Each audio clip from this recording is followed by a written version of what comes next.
میرے بھائیو محمدی بن جاؤ اللہ کے واسطے۔ آپ کو اس لیے نہیں جمع کیا کہ آپ سے کوئی آخر میں چندہ اکٹھا کریں۔ عام طور پہ تاجروں کو، مالداروں کو انڈیا پاکستان سے جو آ کے اکٹھا کرتے ہیں، آخر میں اپیل ہوتی ہے کہ بھائی مسجد بن رہی، مدرسہ بن رہا ہے، یہ بن رہا ہے، وہ بن رہا ہے، آپ سے اللہ کی قسم ایک پینی کے روادار، یہ کھانا بھی آپ لوگوں نے خود ہی کر دیا، آپ کی مہربانی ہے۔ ہاں میں جھولی ضرور پھیلاؤں گا،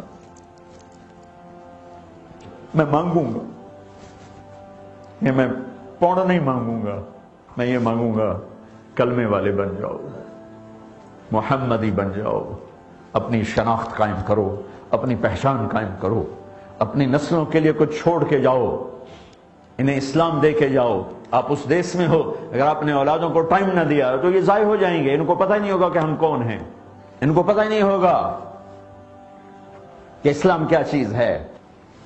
میرے نبی کی پاکیزہ زندگی، اللہ کی قسم، اے ہائے، میں ایک چھوٹا سا حقیر سا طالب علم، میں کیسے بیان کروں؟ میری اوقات کیا ہے، میری حیثیت کیا ہے، گندی زبان ہے، میں کیا بیان کروں؟ کعب بن زہیر رضی اللہ تعالیٰ عنہ نے